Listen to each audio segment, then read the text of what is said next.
I put it on this computer, so I think they have to download it. Good evening, everyone. Welcome to the North Santiam Sewer Authority Board Meeting number 68. It's being held here at Gates, Oregon City Hall. September 19th, 2022, and it's 6:02 or 6:01 p.m. Roll call. Mr. Woodward, Present. Mr. Carmichael, Present. Mr. Gander, Present. Mr. Maroney, Present. Mr. Nielsen, Present. and then myself, Janet. Tim is out of town. Tim's out of town. Yeah, so that makes 7 of us. All right, declarations of conflict of interest. Is there any?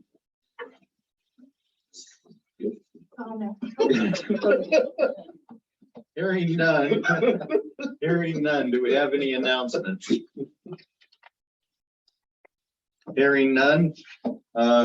Public comment and questions. Please limit the public comment to 3 minutes each. Is there any public comments? I just wanted to introduce myself. I'm public comment, I guess. I am not horribly familiar with this process, so please, my apologies if I go over, keep me honest to my 3 minutes. But I am Rachel McIsaac. I own a property in Idana and was educating myself and noticed that it was the site for the treatment facility in the proposal from, I forgot the organization's name, my apologies, in the master plan. And I've been in contact with Denny and Mary asking lots of questions. Am I giving you feedback? I'm sorry. Yes, No. somebody has Okay. to be muted.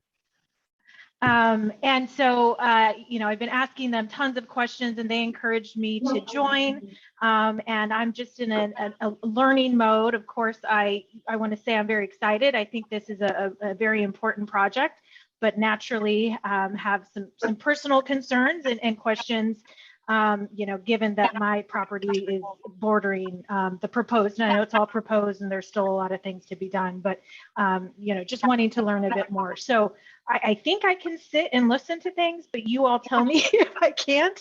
And again, just looking to continue to educate myself. Well, welcome. Thank you. Hopefully you'll be interested and you will join. Anything else? Rachel. No, nothing else for me. Thank you. All right. May I ask, Trevor is Regional Solutions. Action, review and approve a summary notes for July 11th and August 1st. I apologize, we do not have them. Okay, put that on for next.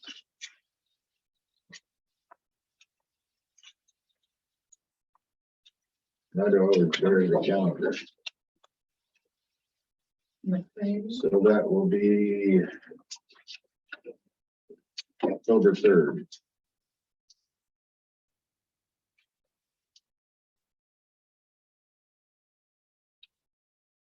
Update on insurance coverage, CIS application requirements.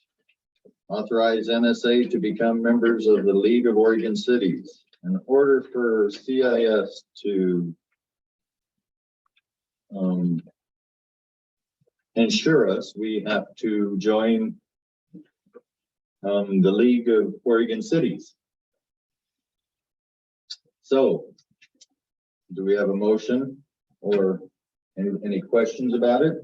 Or a motion to, we have to belong, they're part of an IGA also, as long as we're an IGA, correct, Larry? Yes, that's correct. And so you guys don't have to go through a procurement process. We spoke to Ross, and what he says is, yes, CIS is also a local government creature created under an ORS 190 agreement. So obtaining insurance from CIS is essentially an IGA rather than a traditional public contract subject to procurement requirements. If you instead seek a local insurance agent, of record to broker your insurance policy, then you will likely want to go through at least the 3-quote process. So I make a motion that we Do we know what the cost, yearly cost is? it's like, A motion and a second. We- discuss it. Oh, I'm sorry. Jenny makes a motion. I'll make a motion that the board become a member of the League of Oregon Cities. Do we have a second? I'll second. Who seconded? Tony, Tony?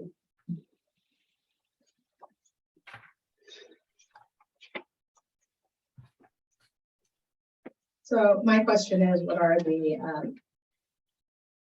Financials. thank you, I think it's $20 or $40 a year? Or a to, month? to join. I think it's a year, but I have to, dig in a little bit deeper.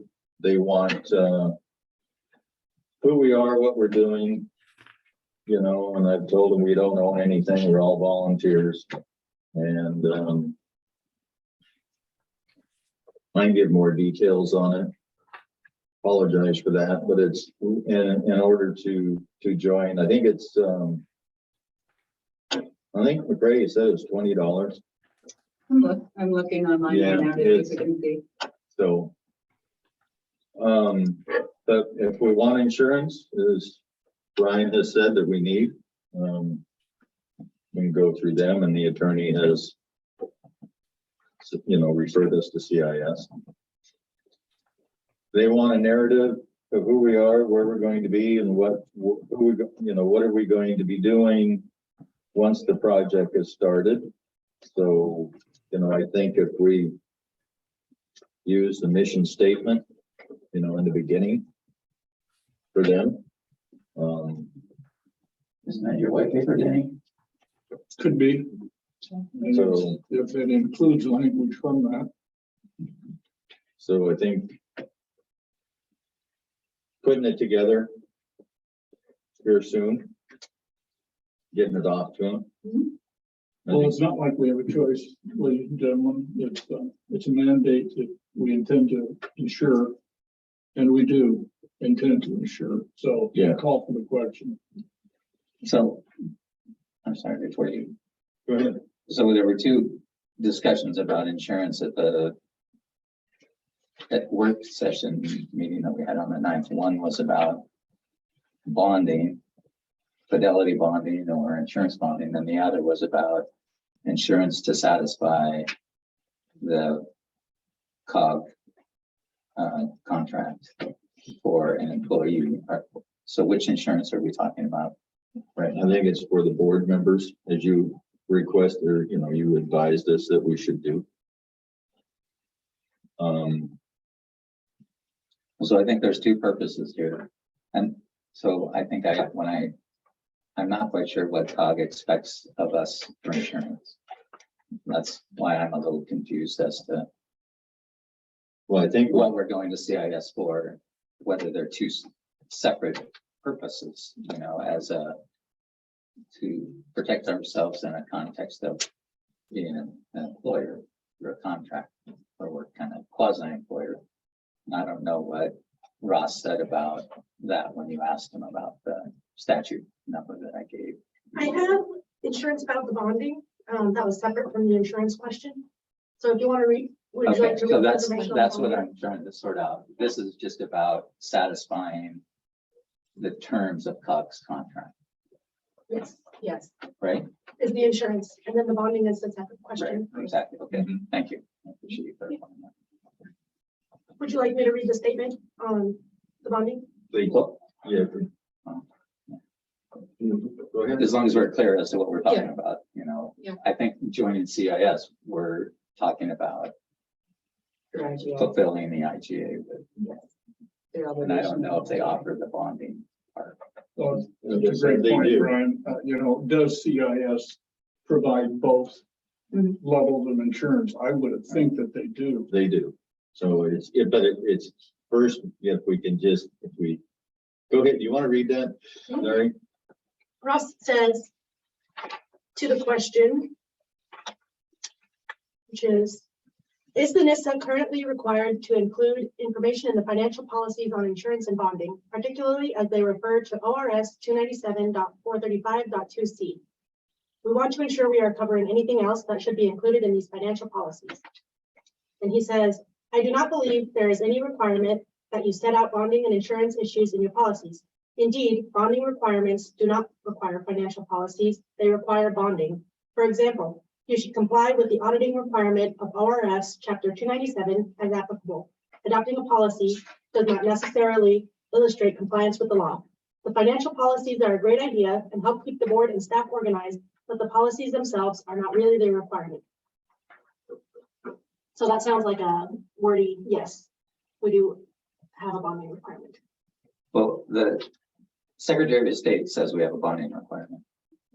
What I hear him saying is, you put it in your policies, you can leave it out of your policies, doesn't matter. It doesn't fulfill the requirement of the Secretary of State. But I think in a board context, it deals with maybe the turnover of the board, like he says in the end, just keeps staff aware of there's a bond requirement. So if we go ahead and join the League of Oregon Cities, and then we can put, the application, which I printed everything else but that, and just fill it out, and then figure, before we all send it in, we can at their next meeting or next work session, go over it and complete it, pay the fee, join. If I recall our conversation, was all about what we have, what we're doing, traveling, workman's comp, bonding, just the whole thing. But they won't do anything until we join.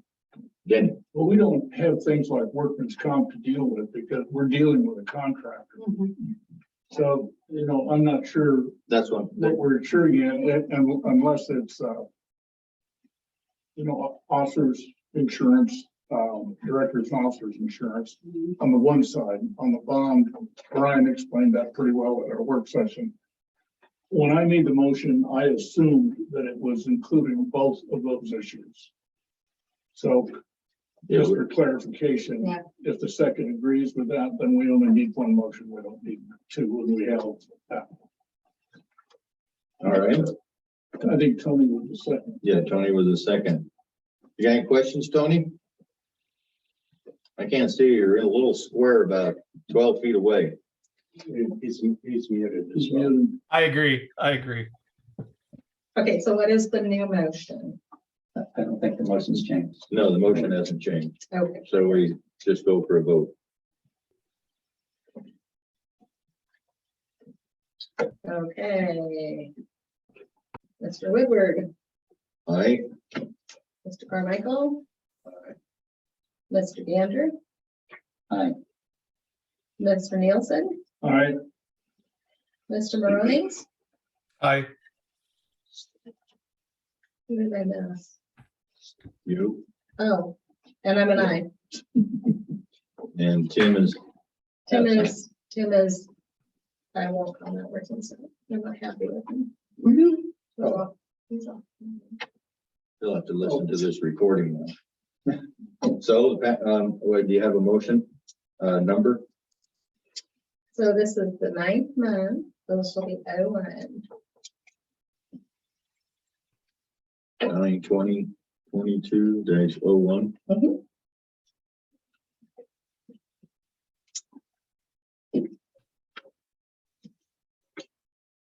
All right, Chair, oh, can we clarify what the expectation of work is right now from this? Are you hoping to have this completed, the application completed at a work session and you'll send the application on? Like, does this need to come back to the board October? Just clarify. Well, that shouldn't need to come back. No. All you have to do is fill out and pay the fee and. cut the check and send it in. But Who's doing the thing is, and now we're gonna talk to Mr. Nicholas, Brian Nicholas. Mhm. They want to know how we are going, what are we going to be doing after the project is started and completed? We know what we're doing now. Mhm. And do you have that on the white paper? Who wants to? Well, know that's one of the lead? questions that needs to be answered by this group is what will the operation model that we adopt look like in terms of our responsibilities vis-a-vis what's going on with potential operators Mhm. as the other option to the board actually administering and operating the facilities. Now, Mill City and Gates and Detroit, like that, but we're overseeing, is that the way it's gonna be? So that's something we'll have just to work out. And hopefully when we move on now to Marion County, Brian Nicholas. Are you there, sir? Yep, I'm here. How you doing? Welcome. Doing good. All right, it's been a while since I've talked to you all. Let me give you an update on where the engineering contract is at. So the contract for engineering services for design of the system it was awarded to Keller Associates. And I have asked them for a fast start scope. COG was close to executing a full scope of work with Keller earlier before this all became ARPA funded and we had to go through a more robust procurement process. So what I've done is we have that scope sort of sitting on the side, and what I've asked them to do is give us the fast start scope that focuses on two things for the Mill City Gates system. Since the city is on its path to make some interim improvements on their sewer tank. And then our system is going to be coming in afterward. We said, what, both systems they're now pretty much tied at the hip, and the project status of the city's interim improvements, it's different than it was a year ago when Keller was scoping that other contract. So we said, hey, give us a fast start scope, a small dollar scope to take a step back, sit down with the board, with county staff, and with the city of Mill City. Let's take stock of where the city's project is at relative to where NSSA's project is at, and let's put together a game plan that makes sense for moving both projects forward, because it may very well make sense for this larger project to take on some of the things that the city was trying to tackle, but has had a hard time getting solved. The biggest one being just finding a drain field site location for their interim improvements. We're going to need a drain field for the larger plant also. So since the city hasn't been able to get that problem solved, it might just be better for the larger project to take the whole thing and run with it. So so in the fast start contract, there's that scope of work. And then I have Keller and Associates putting together the scope and a fee proposal for the Detroit system. This is the interim septic system improvements that the city of Detroit needs to get their commercial core up and running. We've already visited with Canes Marina to get a sense of what their needs are.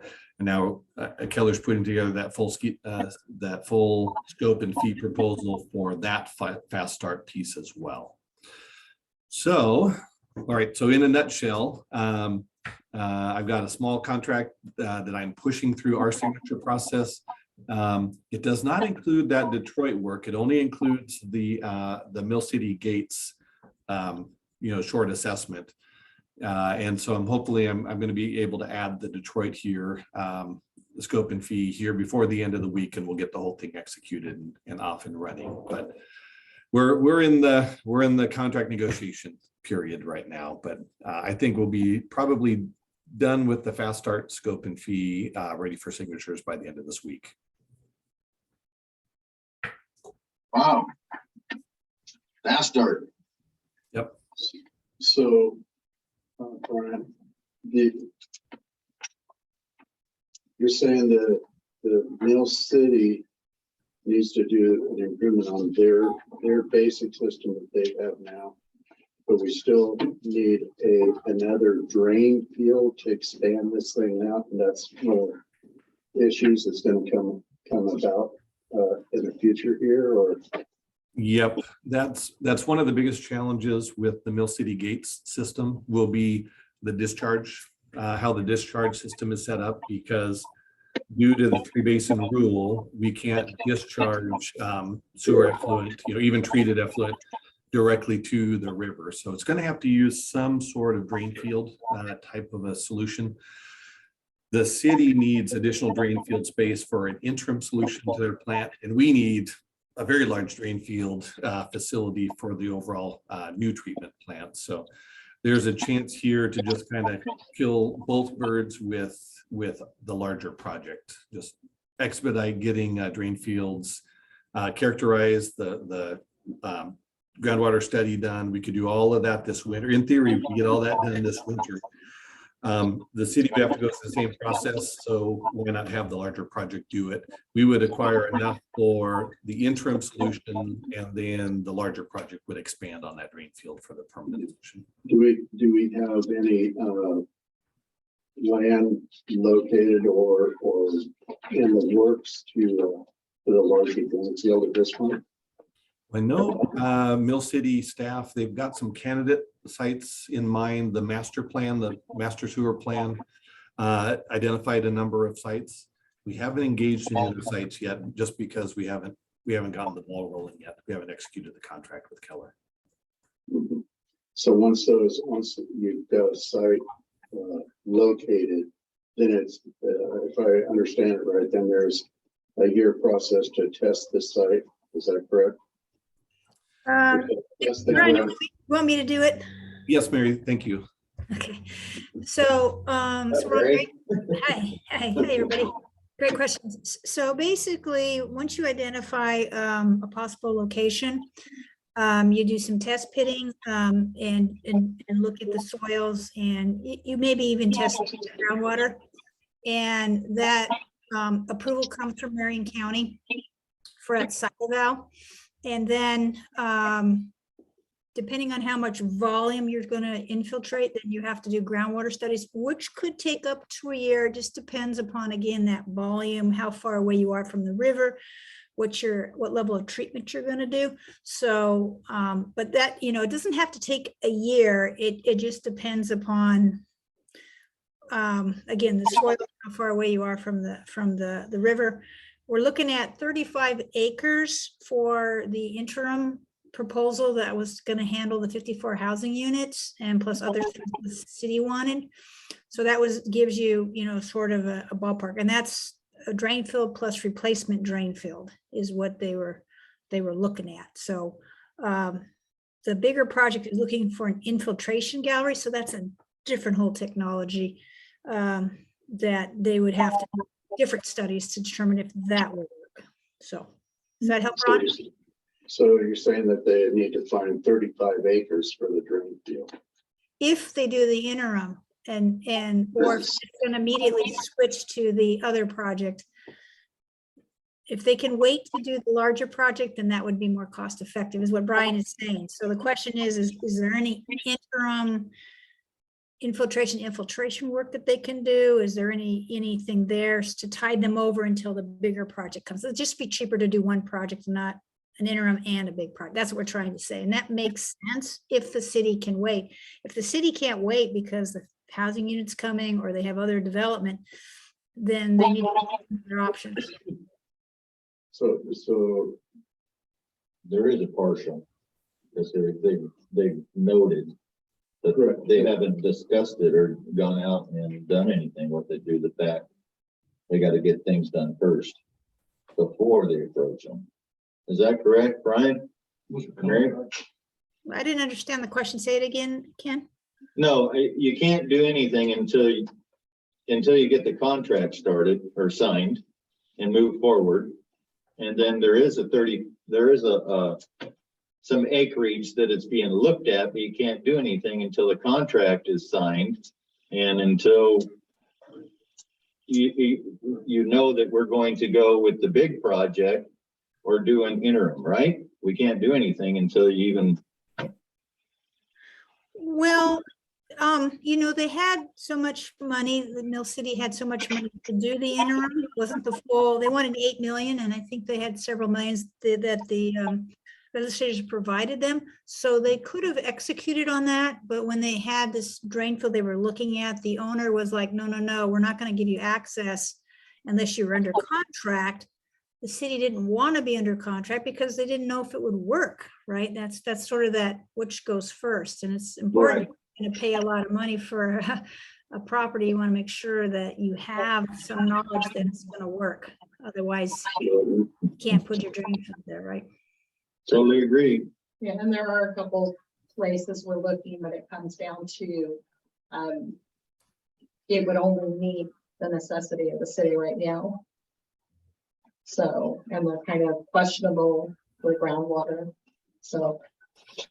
Wow, so if we can do the big project all at once, then that makes more sense, like you're saying. I mean, that's, I Yeah, kind and of thought that's kind of what was going to happen in the first place. And so it's kind of, I'm just, What happened? sorry, I'm asking so many questions, but I've been getting a lot of questions too. And so it's kind of like, I like to, you know, we had one of our counselors telling people stuff that just wasn't true. And so, you know, people like to know, well, how long it's gonna take, you know, that's, you know, when are we gonna get it? When are we gonna get it? So, you know, having some sort of idea of what kind of answers to give people and stuff like that, even on council and stuff. That's important, you know. So, Yep. And I Well, think and- that was the original plan, and then we reached capacity suddenly. with- well, quit giving out so many damn permits. No, it was- it's forms. Oh my God. It's a process, and once the process gets moving, then hold on. Jenny's got a question for Brian. Brian, I've been meeting with a number of potential developers in the Detroit area last week, actually. And as in Ron's area, there's lots of questions about what's going on. We know that there's $10 million of the $50 million that's dedicated to be used for a variety of reasons in the Detroit area. Would it be possible to have you or a member of staff define how that $10 million is going to be spent and put it in writing? Because we've developed a white paper, which will be used along with an FAQ paper to communicate with our constituents in all 4 of the Canyon cities, but we don't have answers to the questions related, at least in Detroit IDENA, how that money is going to be spent. Beyond that, we also need to come to a conclusion about how we're going to operate as a board once we decide that both projects are in process or in the process of being approved as in Detroit IDENA. Yeah. So, And I think also, I think that we had asked in a previous meeting, and I realized I've missed a few, but we asked about that $10 million because we've heard reimbursement for septics that were already built, $2 million here, 8 million, you know, the numbers keep getting thrown around. And just last night I had several members of the IDENA community and a couple of the Detroit, same thing, was tossing around things that I didn't think had real substance to. So having something that we know the best we can to be able to say, this is how this portion of this money is targeted to be used, and it can change, you know, obviously would be helpful. Well, I'll tell you what I recommended to the Marion County Board of Commissioners. I recommended that we allocate $5 million to the design, permit acquisition and property acquisition for the Detroit IDENA sewer plant. I think that's about what it's going to take for engineering and procuring the property and obtaining the permits. And the reason why we want to get those 3 key components done is because that literally makes the project bid ready, right? You've got everything ready to bid. And there's no better way to position a project to be competitive for grant funding than to truly be bid ready. So we could shave a little bit off of that and not quite get to that benchmark where we're truly are bid ready, but I think it will take us about $5 million to get there. I also think that the interim commercial septic systems for downtown Detroit, I think I've recommended to the board, we allocate about $3 million to that. Now, the amount that's left over, that would leave roughly $2 million for the residential septic, rebate program. But it kind of, there's $10 million may not be enough to fund everything the way folks would want it to be. So, you kind of have to do a prioritization here potentially.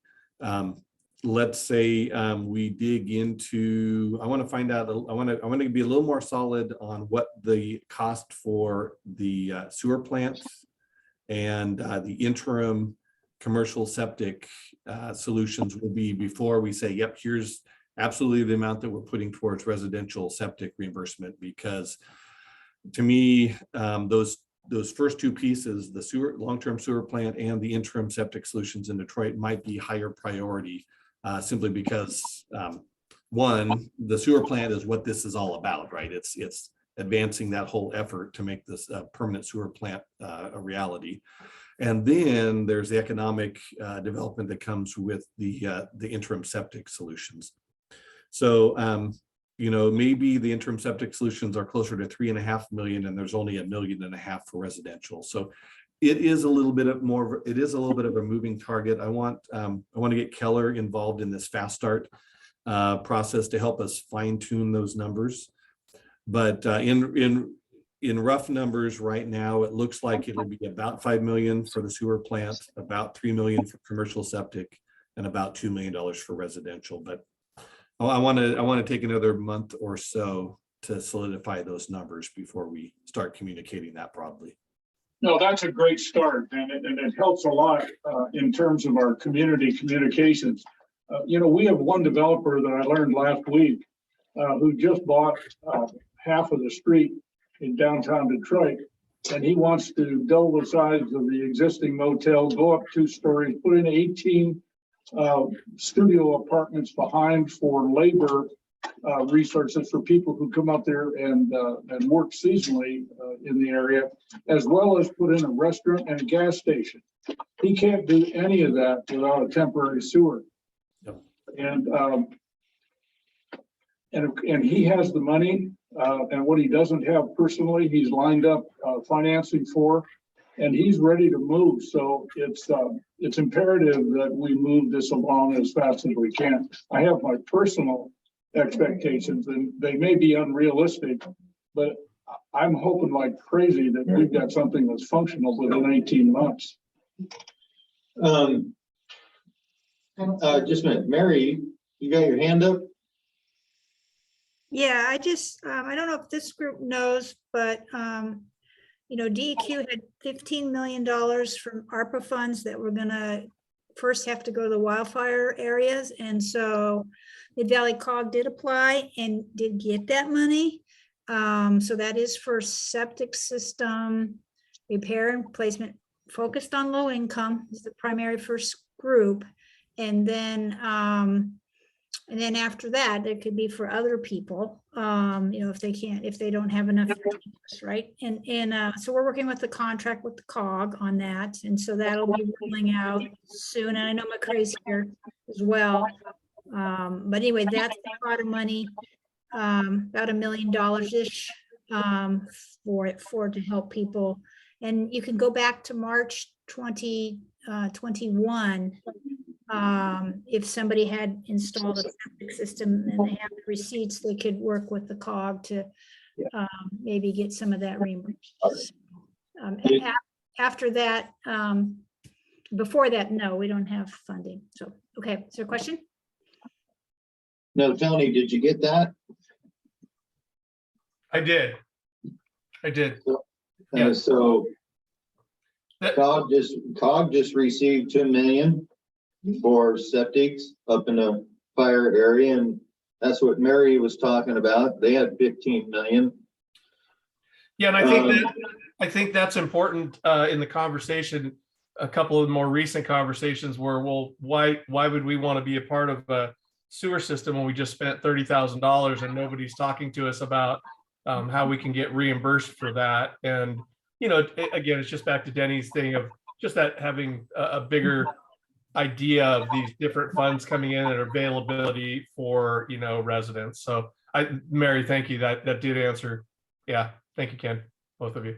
Yeah, and there are some people that are contemplating that, again, not with DEQ's funding, but with other funding, that, hey, if you accept this, then you understand you will be hooking up to a bigger system. And so that's kind of important that people know. It's not like pay back the 30,000, but if you get funding to help, there's been contemplation that that's part of the agreement. Again, that's not a DEQ thing, but that was going to be a question of mine, was would that be, and maybe that's a further down the road board conversation about if you accept that reimbursement, it's obviously you're accepting that you will be part of the system going forward. But yeah, thank you. that could be a requirement, something for you guys to consider. Yeah, we have discussed that before. We haven't put it in writing. It's not final, but we've had, we need everybody to participate. So if they do get help, that's further, that's talk further down the road, but that has been talked about in some of our work sessions and our meetings, that if you do get funding to, help out, like in Detroit or whatever, 5-7 years down the road, you still need to hook up. And we have had that conversation at our city council meetings on more than one occasion. Yeah. So I think everyone, at least in Detroit, understands that. And I just used the example of, I don't know of a city out there that has a sewer system that doesn't require everybody within the city limits to be connected. True. I mean, it doesn't work otherwise. Yeah, can't afford it. That's right. So, and we're, Brian. Is that part of the COG program that Gates residents could plug into? Is there a condition on it that they So join the sewer system when? the contract that we are negotiating with DEQ for the $2 million for reimbursement for replacement or damage is not conditioned with any kind of requirements for hooking up. It will only be based on property owners that can demonstrate impact or impacted by the wildfire and that have received. Okay. That have been affected by the wildfire. That have been affected by the wildfire. It's not exclusive to Gates or Detroit. Our dollars are available to anyone impacted by the fire in the canyon. So if their insurance reimbursed them, Yeah. is that they can still apply? I don't know. I'm sorry. I don't want to. I had to. Okay. I mean, those are fine. Yeah. I want to get this. I'm the sanitation commissioner. I want to get this Yeah, out to no, my residents. yeah. But I can I tell need to you. know my guardrails. Yeah, our date, our goal date with DEQ is November to be ready, and we will be contacting and marketing and being available, just ready to answer and know the answers. I just don't want to say right now because I have a lot. I have a lot. So the question I'm gonna ask here is, everybody that has been through the process of rebuilding was required to have their septic systems tested and everything. So it costs to have those. Are those fees? Those costs will be eligible. Those costs will be eligible, and then the repairs that was required. Yeah. Good. I need that money. So, Yeah. so. it's So kind Ron, of- remember the cutoffs, like you can't, if you're before March 2021, Yeah. we can't, so it's after that date. And there's different, like Craft 3 has money as well, but their money that's starts new. July of 2022. So it's gonna be, we're gonna have to help those homeowners kind of know which pot of monies are available. And you can mix and match too. So Yeah. as long as you're not You- going you above what the lost- cost of the You system. lost me, Mary. For what? You lost me. You said that, what was that, 2021 or March 21? Yes, if you're going for DEQ's money, it's the cutoff is anything after March 2021. And So what's the rationale on that? It was in some reg that said that was the cutoff. So it wasn't something that DEQ made up. It was just here is the requirements, DEQ, okay. Yeah. So we had to accept it. That was what was given to us. So the bottom line is everybody that's been affected by the fire needs to keep documentation. Mhm. And there will be time. They still have time Yes, to file for anything, but keep all your documentation, no matter insurance or whatever. Just keep all receipts, and mhm. this is going to be a long process. Well, we hope that the actual permit will, and the reimbursement will not be a long, Right. process. We hope for that to be very efficient and effective. So hopefully- And remember, everybody, Arthur was just saying after March 20. yes, after March Yeah. 21st, So if after- you did anything between the fire and March Yeah. 21st, you don't get it. you won't be eligible. No. In this money, Oh, in this money. if you did anything between the fire and March Yeah. 21st. Yeah. You don't qualify. Right. No. It, For again, this, for these funds, yeah. for the DEQ fund. You have to wait for 6 months before you can even start doing anything. That was what we were handed, Ron. Ron, I don't know where that came from. Why that March? I'll back off. I'll back off. Yeah. I didn't do it. DEQ No, didn't no, do we're it. not blaming you, Mary. It is. a Ron, really good question to ask. Ron, I think it's when Question for the, Brian, if I could. I think Arthur's it trying has to to do speak with here. when the bill passed, right? So the Mhm. bill passed saying, DEQ, you've got money to run this program. And I think that anything that happened before the date of that bill is not gonna be eligible. Now, I could be wrong, but that's what I thought the rationale was. That seems a little silly, but. that's- And Brian has a question for Brian Nicholas. So Brian, since project A is short a little bit already, is it possible? I mean, there are people in Mill City, maybe in Mill City, I'm not sure, but I know in Gates who suffered the same hardship of the individuals in Detroit and Idana as far as putting in septic systems that they needed to have in before they could rebuild their home. So is there any consideration by the commissioners to set aside a little bit of that 40 million to allow them to get the same relief that the Detroit and Idana residents are getting? Off the top of my head, I forget where we landed with that. I'll need to go look through my notes. I'm sorry. I just No, I know I no, should I have the understand. answer, but I cannot remember where we landed with that. It seems like a parity piece that would be, well understood by most everyone. So Brian, some of this came from the like with DEQ, some of it was the legislator said, you do this. And so Marion County may have some sideboards that came with the money as to what could be done with it. So just keep that in mind, because the legislators did have some specific projects in mind when they handed out their ARPA dollars. So Yeah, this was, I need to go and look at that.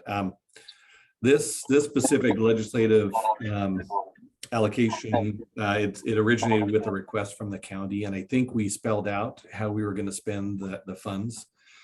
So I need to go take a look at that, and then the funding agreement, just make sure.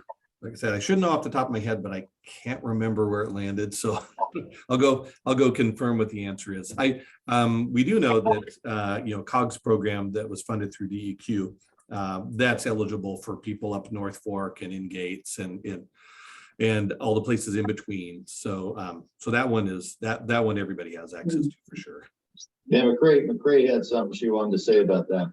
I was just gonna offer that we've been working with the public works staff at Marion County who manage the septic permits and the authorizations and coming out and doing the inspection on a process for how they would administer a reimbursement. But I don't know that I don't know where those dollars are coming from, but there is potentially another funding source, but their program is matching our dates.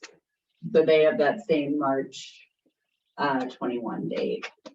So as I've understood in my communication to date with Marion County staff, there's $4 million that are potentially going to be available for septic reimbursement and replacement. So And I know there is one resource out there. I can't tell you exactly where it is. I haven't clicked around too much in it, but on the Board of Commissioners website, there's a link for wildfire recovery resources. And I remember seeing some kind of septic reimbursement program. That might be the one you're talking about.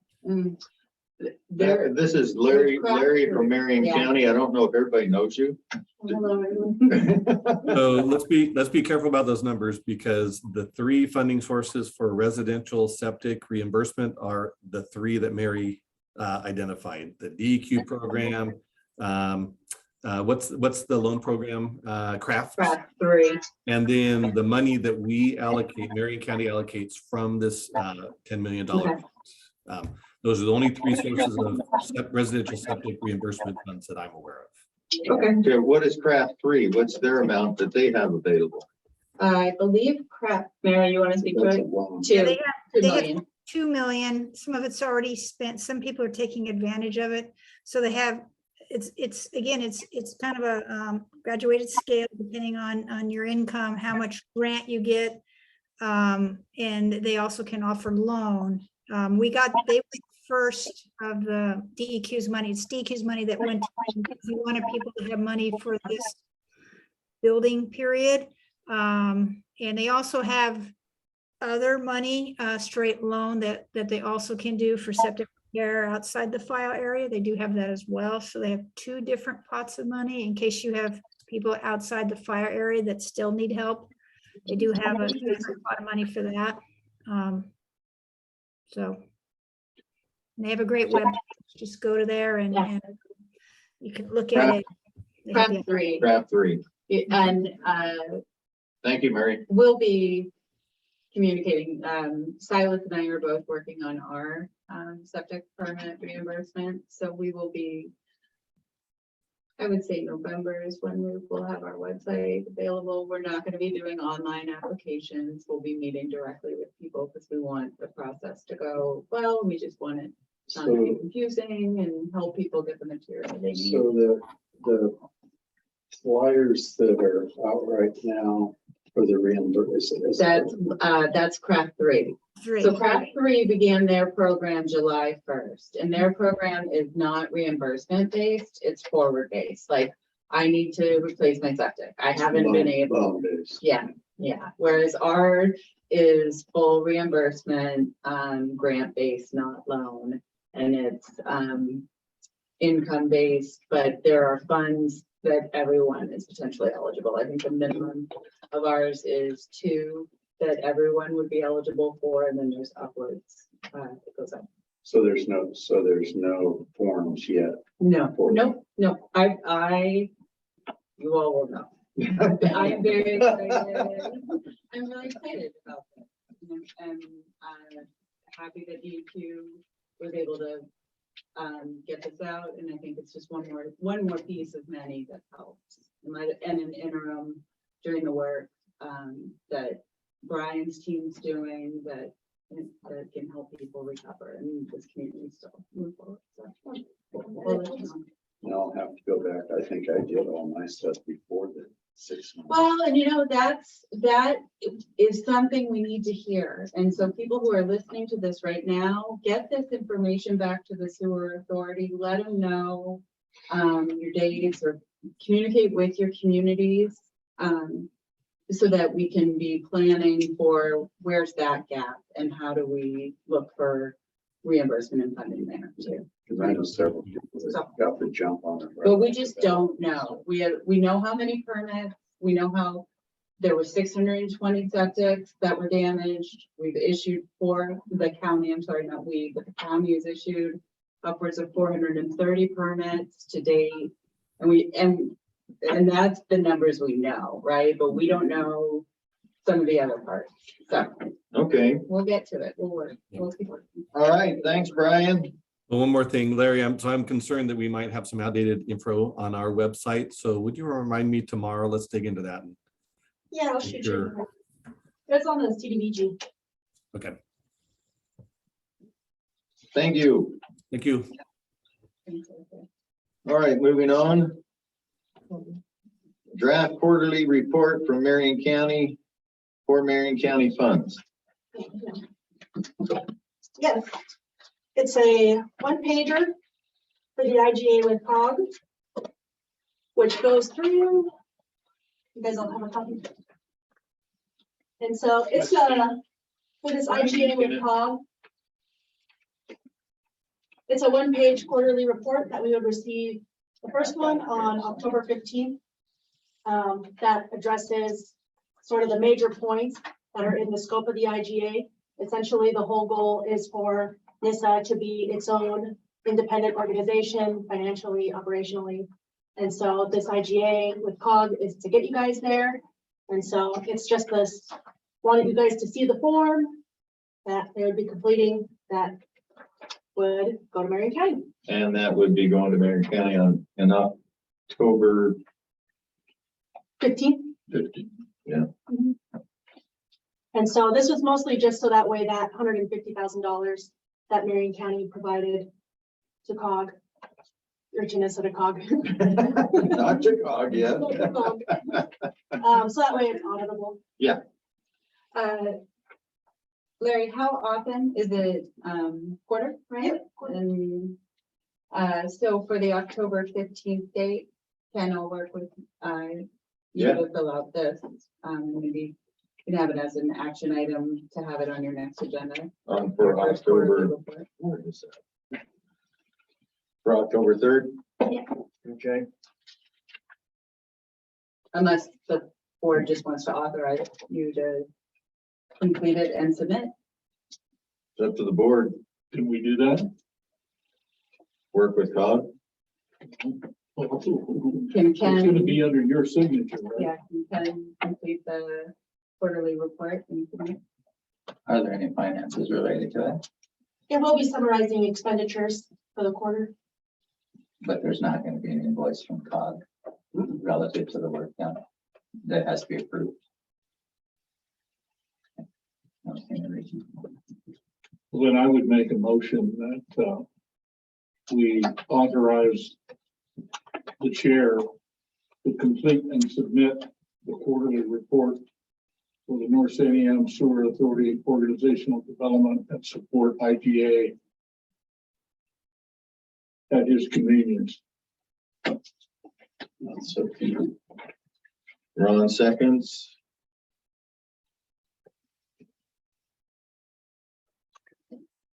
Any discussion? So Larry, do you see this as, or maybe McCray, this is one of your staff reports? Yeah. This report just basically is the foundation of your staff report. Can you clarify what you mean when you say? So it'll show, you know, the grant Yeah, writer put Oh, in yeah. 8 hours on this or whatever, you know.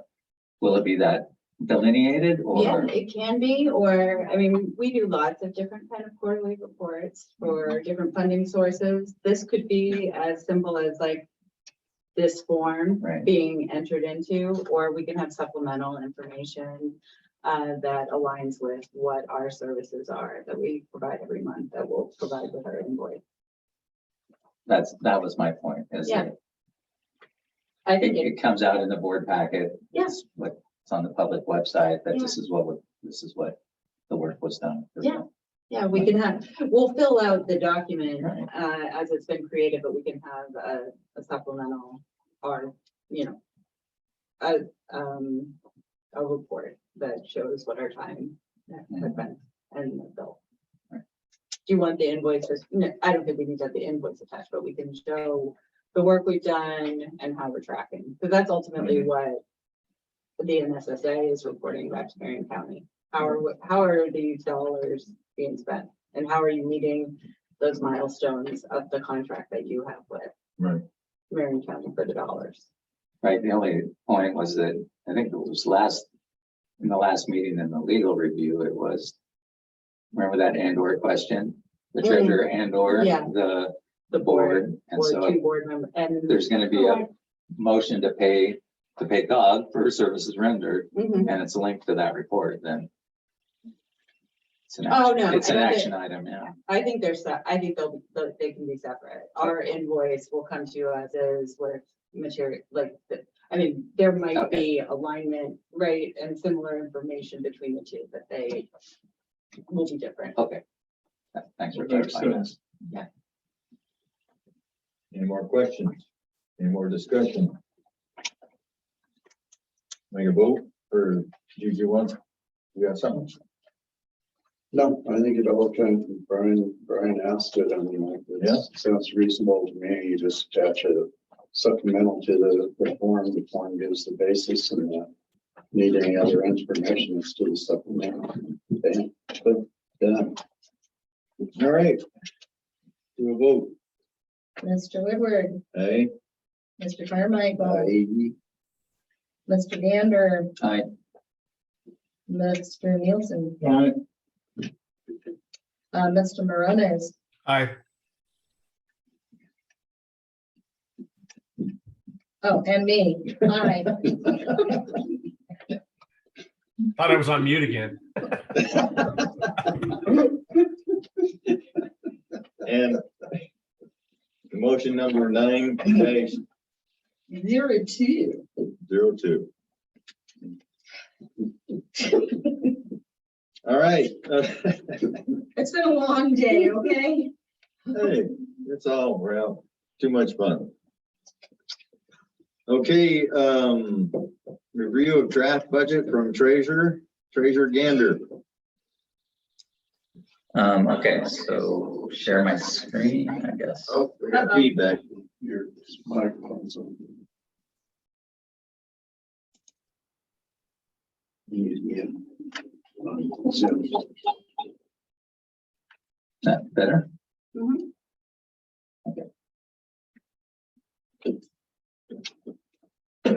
Host disabled participant screen sharing. Do I have to give you permission? I think you can. I gotta remember how to do that. Ken, how do you, I haven't done this. Ken, Right. Did you find it in the contacts list? Participant? Go to share screen. What is that? Oh, shoot. No, that's me sharing screen, right? Where is that? Go to, If you click on participants, and then they'll come up on the right. And you'll find, Okay. So, that's a different way. there's probably many ways. This is the one I know. No. I don't know. It's Go down to, oh, it's not there. no, go back to security. Security.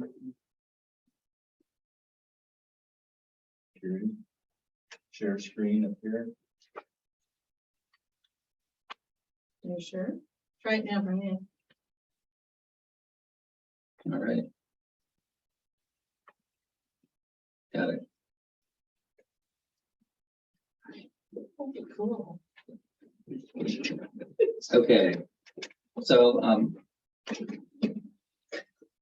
this is, I want to make this clear that this is not part of the Oregon budget law meeting. This is merely sharing a document format that could be conducive to meet our needs relative to other issues we're facing right now, like insurance and that kind of stuff. This document has not been put through the Oregon budget law protocol. So I don't think this is the one I want to share. Is this the general fund revenue or? This is the one I want to share. Okay. So as you can see, there are 3 tabs along the bottom down here: revenue, expenditures, grants, and then there's a tab that combines all of those elements. So using a structure that would be probably similar to what I would have done in a school district, I developed a set of revenue screens. These items on the left are numbered for the auditing purpose. So it's basically out of what's called in accounting as a chart of accounts. This number tells me what I can put in as revenue for this line. And so each of these has an auditing function that is delineated in our policy as far as the GASB protocols that we should be using. So as you can see, there's different revenue sources, third-party non-governmental grants, and there's always a beginning fund balance, which is your roll forward from your previous budget year. The expenditures development has the same type of an account. A general fund is usually a 100 account. Each of these 4 numbered categories are out of a chart of accounts that basically says, this is what you can purchase with line items, with money in this line item. So different things, basically managerial, like this is what I think is the COG person. This would be travel out of district, meaning kind of sewer district, it could be region level. Audit services, legal services, management services. This might be a program manager that you purchase for a specific topic. That's other professional, technical, you know, this might be, well, I think you were talking about GoDaddy. So GoDaddy has a fee to run your web page. And so there might be a couple of related items in that. There's consumable supplies and materials, dues and fees. Oh, I see you, Tony. I'll be.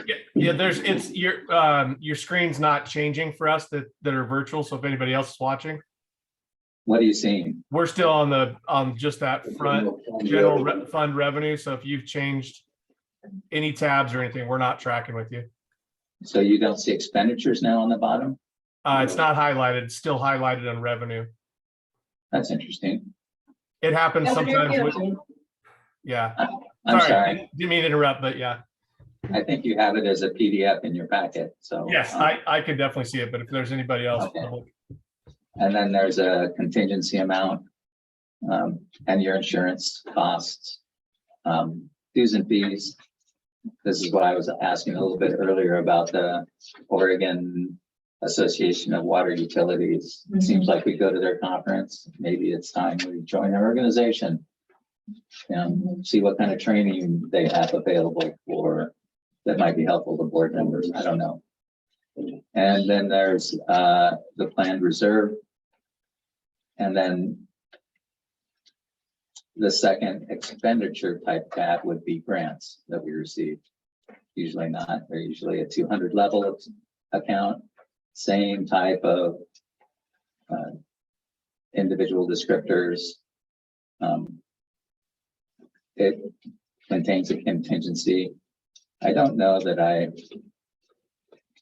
would put a planned reserve in for a grant, but it depends on the nature of the grant. If it's a multi-year grant, you might have a planned reserve. So we would go through, this would be a combined document that would show you all of the elements on one page.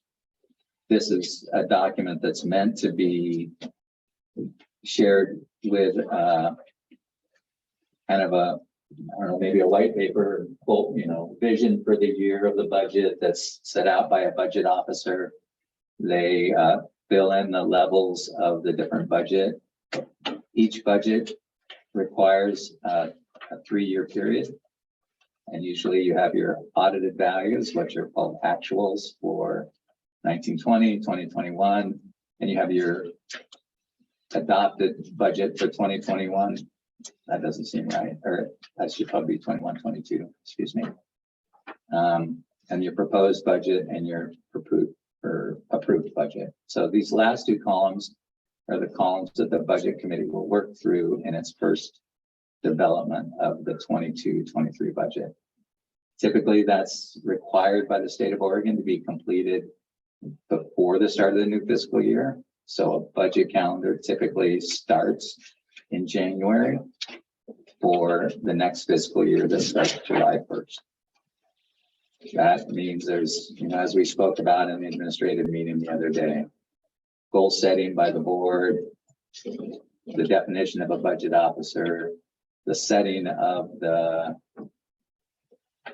budget review dates and the formulation of the budget committee. The budget committee then proposes a budget to the board. The board has the flexibility within ranges to adjust the proposed budget and develop an approved budget. And that has to be completed by June 30th of the year, because the new budget year starts July 1. So this is a document that I think would be recommended. The values that I plug in here are merely off the audited documents that the NSSA has sent to the Secretary of State over the last 3 years. So that's the budget document. Any, does this require an action tonight to either approve the budget document? Or is this just FYI? This is a glimpse of what we need to do probably in the next 90 days. We need to come to an approved budget. Now, whether this document would fulfill CIS's, request for a budget, so they can see what we're doing. It probably would, since our previous year actuals are so small.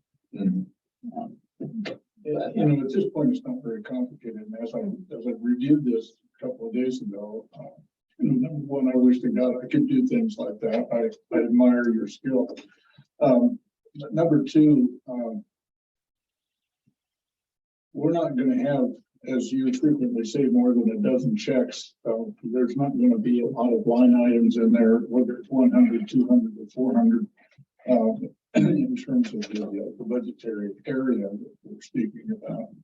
This looks very satisfactory to me going forward. I mean, if we want to wait and do something else between now and 90 days forward, that's fine. But if we want to get this off our plate and say that this is our budget document beginning July of 2023. Well, I mean, I answer that in two ways. One, we need to do this, even though we're late.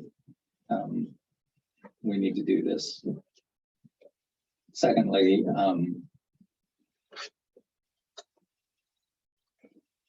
we're required as a public entity to have a balanced budget, right? So you have to tuck your money in someplace, whether it's reserves or different lines. If we were to be audited, which the Secretary of State could ask us to have an audit because we've been late on the previous two, and then our revenues jumped significantly. So they might say, maybe you should have somebody audit your books just to make sure you're getting off on the book front side. I've had no indication that anybody has ever said anything like that. But if we don't start following Oregon budget law as a public entity that has revenues, then we're outside. Well, and we should. I don't think there's any question about that. So the way that I just carved out these pieces is that it's a pretty limited budget. It's about, we define our revenues, pretty easy to define our revenues. And you're right, our expenses are really straightforward. We only have one revenue source other than the money that was held over in other funds that came to us. So, any auditor worth their stuff could spend 5 minutes with this and understand why we didn't do anything previously, and the fact that with your skill we have this now. I'd move that we approve this budget for the current budget period, this budget document for the current budget period, and then begin to work on our next cycle. I'd be careful with your language here. Oregon budget law is pretty structured, and we've all done it as city councilors, right? We know what the hearing and all that kind of stuff. So we can't approve a budget. We can approve a budget format. You can say, hey, I like this budget format. This looks good. let's do this, let's find a budget officer and start the Oregon budget law process, even though we're late. We can get it done and then adopt this budget. And then I'll amend my emotions using the language you just articulated. Is this, are You you know- referencing for the local budget law, ORS 294-316? Yeah, I had this remark from Ross when we were talking about with the comments that he just got back on Friday.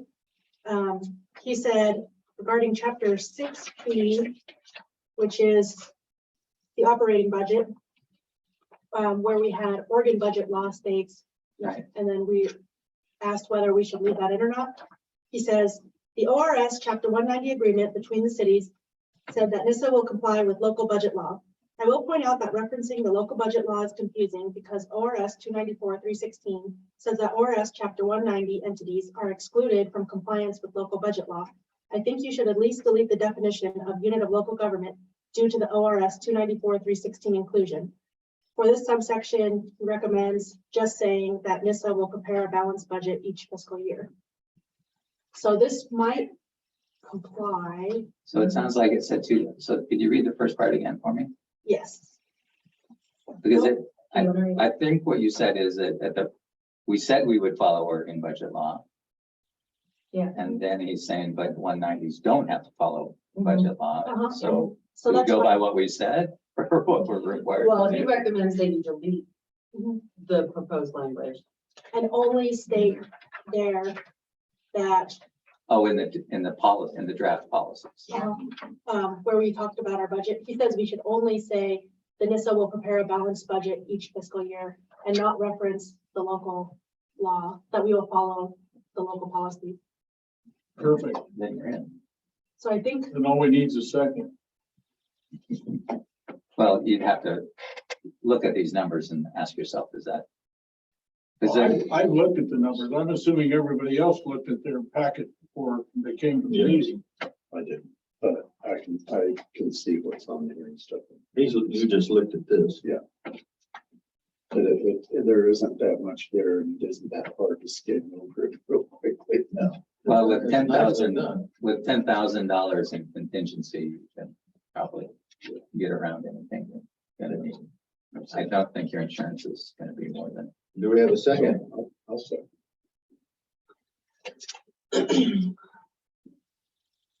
No, it's laid out great. It really is.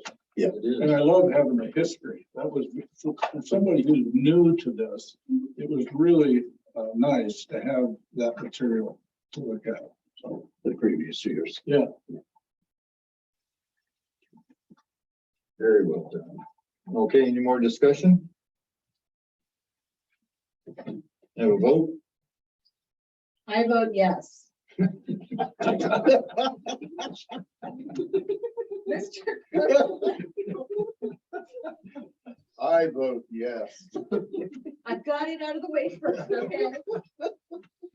Mr. Whitworth, Aye. Mr. Nielsen, All right. Mr. Gander, Aye. Mr. Moronis, Aye. it passes. Sorry, I had to do that so I didn't forget. 03. Now, yeah, it's a nice document.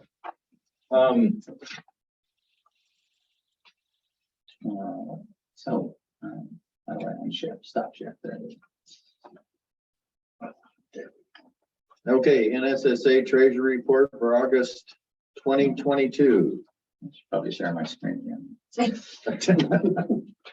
You're too efficient there. Treasurer Gander. So this is a little bit of a new look. And as you can see across the bottom, I've started to share these balance sheets on month by month reports. So if you didn't share, Mhm. Do I have to do it again? Not sharing. Okay, hold on. Go to security. It still says share screen. There you go. That's its bold document. It's the fund revenue. It's the same way you just said.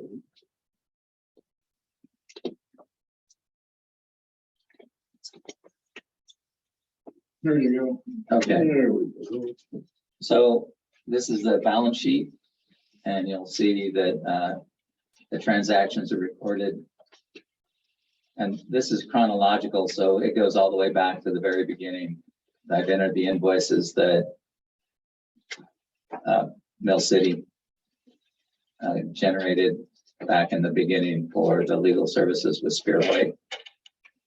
And then this is every transaction to date. So you'll see in the notes on the right-hand side, the entry. And typically there's an invoice number related to a debt paid, or in this case, money that came in from Marion County. So it is up to date. We have 150,174.31 in our cash on hand and in our government law group balance. I haven't received an invoice for the most recent conversations between Ross and, but our balance prior to that was 1,932. I think once that gets spent down, the board can make a choice to fill it back up with some money out of its budget, or just pay the invoices as they roll. The problem I found down here, and the reason we have excess, is that they weren't double billing for invoices. The invoices and the checks were overlapping. So a check wouldn't get out in a timely manner and another invoice would come in and it would show the old amount. And so a check would be written. And so there ended up being a positive balance on our account. So that's where we're at. I like that. Mhm. Thank you. Relative to the other items on the sheet, we're still in a hold with Mill City Fiscal Services based on, I'm wondering if it would be possible just to take her in and show her the Zoom presentation of the motion of the board and just say. Well, if the board wants to direct me to tell Stacy to cut the check, I can do that. I don't know. I think what she may feel like she needs is a piece of paper to put into her audit stream. Then I'll send an email to the, that's what we used to do for the Yeah. the legal stuff, is I'll send an email. The board has requested that. Okay. Well, whatever that And is. does that need to be made out to the bank or to the sewer authority? I think it can be made out to the sewer authority, and it's. the same. Yeah, and then it's just deposited. I'm not sure what their residual value is. I'm thinking it's 617.05. It might be a little bit either side of that. I don't know, because I didn't have the books set up prior to that. All happened before me, so. I'm pretty sure Mid Valley Cog got their check from us. And we got an invoice. Did you send another invoice? Yeah. That was a copy of the invoice. Yeah. I showed you that I paid. That's all. All right. And then the audit status, the audit was completed on July 3rd. Just for your information in the future, the audit has a 90-day window from July 1 to September 30th. The report in lieu of audit needs to be filed within 90 days of the start of the budget year. It hasn't been filed, or, Oh, it was filed on September 30th. okay, what about the addresses on there? The address of importance is the organization's address. Okay, because I know there's an address for me that I have no clue where it came from. I created it. And okay, no, it's good. It's all nice. Nicely done. You do have some expertise in this. Figure out how to do Yeah, He's gonna write a manual there just for you. no, it's nice. it. No, Very I, nice. I used to do these things too and stuff. It's just. Okay, I'm just giving you a hard time. so is there a motion to approve the, Do we? The trick. do we need to make a motion to approve it? It's just a. Okay, If there's a request for funds attached to it, that's different, but yeah. No, It's that's just a great. report. okay, and if everybody's read, and we move on to the resignation of treasurer.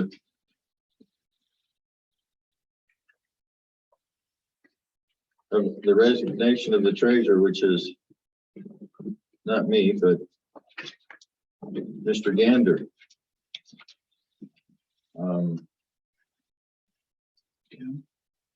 Right, go ahead. Do you really want to do this, Brian?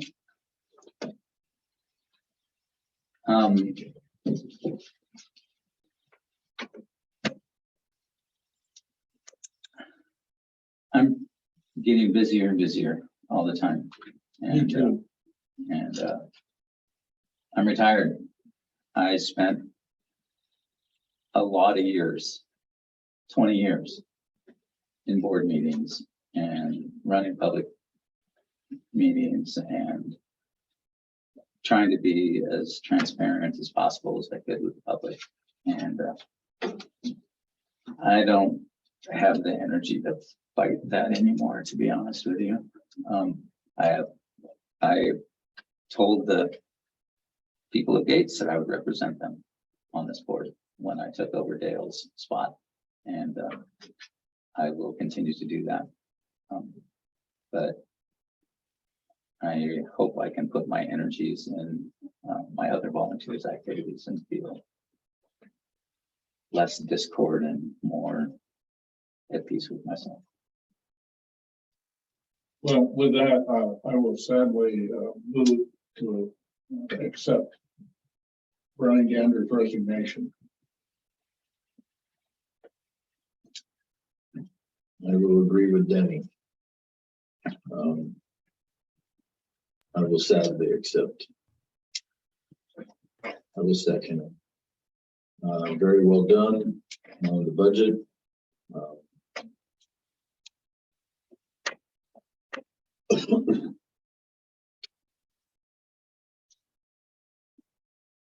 Any more discussion? We'll vote.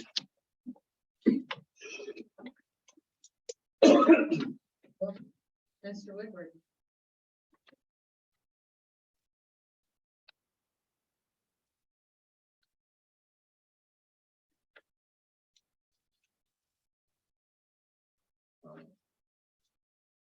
Mr. Carmichael.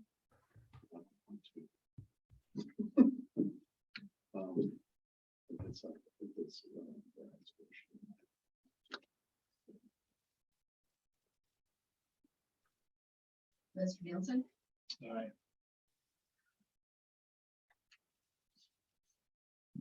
Tony. Aye. Can I call you? Or is it a conflict of interest? Have you voted? Huh? No, I sadly say I also. I'll abstain.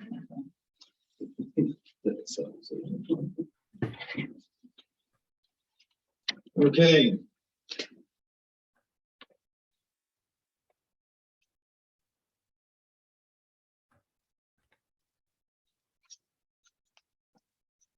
That is 9 days.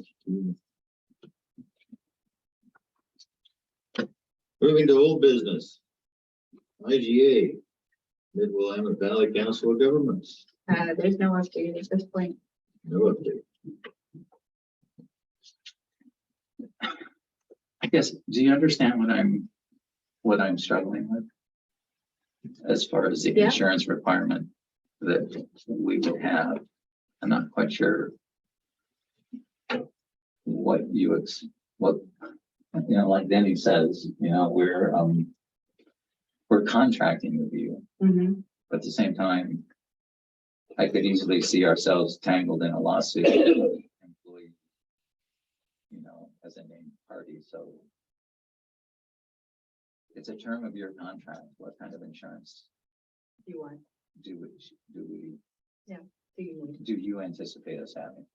I will have to ask my contract folks.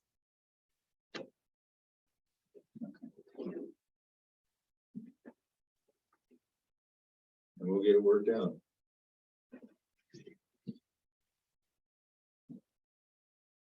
As a board member, I want to make sure we do everything the way it needs to be done, whether it's by ORS or some other regulation or a policy that the board has developed. I mean, that said, I don't want to run in fear of the DOJ, any particular attorney or group of attorneys, or the Marion County Commissioners for that matter. Mhm. I just want us to act in good faith in everything that we Yeah. do and proceed until apprehended, because I don't think we're big enough anybody to come after. And I mean, I've been involved in boards where we thought we were a 501c3 for 20 years, and it turns out we were a 501c4 Mhm. after 20 years. Mhm. And you know what? The IRS made a couple of opinions. They didn't come after us. We just weren't big enough. Mhm. And that's where we're going to be, but we should still follow Right. No, totally agree. all of the rules and regulations that are appropriate to our responsibility. And so, Well, we've done it for, what, 5, 6 years now? Now we're getting into financial, soldier on. so we're moving on. All right, next meeting topics. Anybody have anything? Well, I suppose we'd probably be pretty close to passing these financial policies. Yes. We got the last opinions from Ross. And so I already incorporated them. They were, we could look at them together though, if we want at a board session, or not a board session, administrative session. Before we go to the board. And when 23rd, You've been, I can't be there. I mean, I just can't. So you can't drive that fast or make it to the doctor. yeah, that's right. We can do the following week if you like, or, I, I well, mean, you can review this at the October 3rd meeting. I think that that's appropriate for you all to get the draft. well, who can make the 23rd? Who can make the 23rd? I mean, I don't Tim's gonna be in think- town. I can't speak for him, but, Marion County, we're- staff. oh, you're gonna be gone, yeah. Yeah, No, what kind of answer? Well, one of the issues we have to work towards at this point, or in the words that we've heard, deliberate towards between now and our next regular meeting. well, I have items that we need to take care of are the League of Oregon Cities application. Yes. We need to complete your ORS or your quarterly report and get that ready. We need to get caught up on our meeting minutes. You all need to review your financial policies, your, what is it called, the document again? Comprehensive financial policies. There's a draft and Larry has incorporated those changes into the draft from the attorney, and you need to review your procedures. So those are items. We also have a grant Yeah, that's coming in Were closely. you just reading my mind? Because I told, there's 2 additional items. Silas is here this evening, just to see you all and meet you virtually and listen. And I'd like to have him on the agenda next month. He's already been researching grants and he'd like to get feedback and direction from you all to be able to fulfill the first part, your December deadline, and then start bigger scoping of projects. So Silas is on your agenda and whatever you would want to talk to the attorney about, because Okay. he's gonna be here too. Can we hear from Silas now?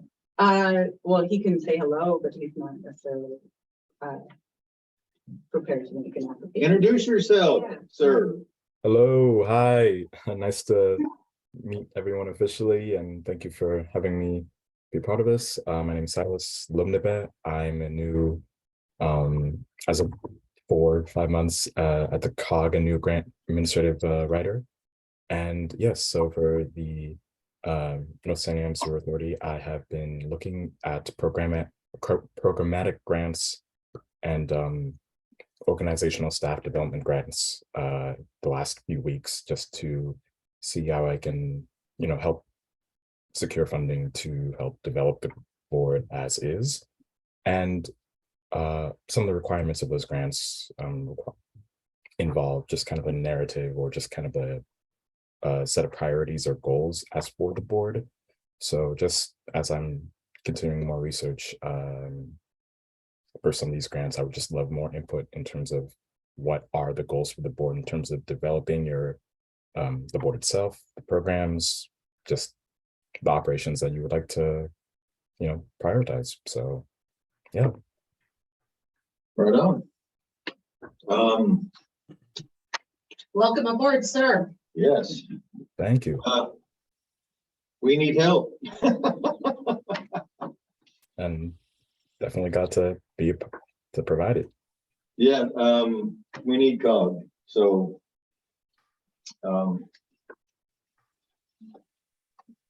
So we gotta do the quarterly report, we gotta do the financial, you got my email, take the minutes out, put in summary notes.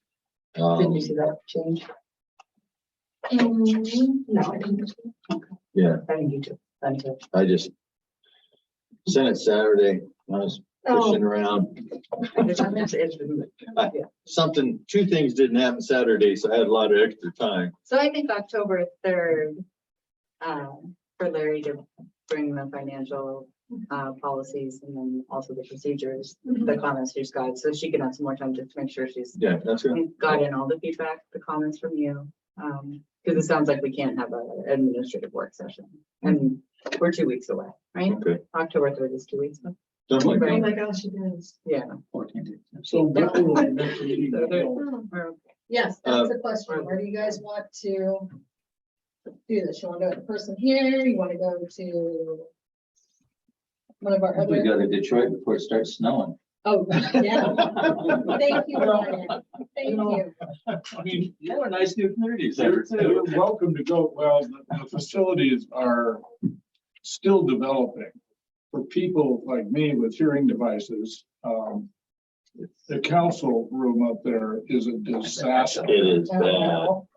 And We love them, but it's and bad. I'm trying to talk them into, and I've even offered to contribute to a T-coil so that everything would stream into, because we've had several people in the audience that haven't been able to understand much of what was going on either. So I think it's best to wait for a bit. The other thing is that, and you make a good point, Brian, before it starts snowing, or just really heavy rain, which I would love to see. It happened. It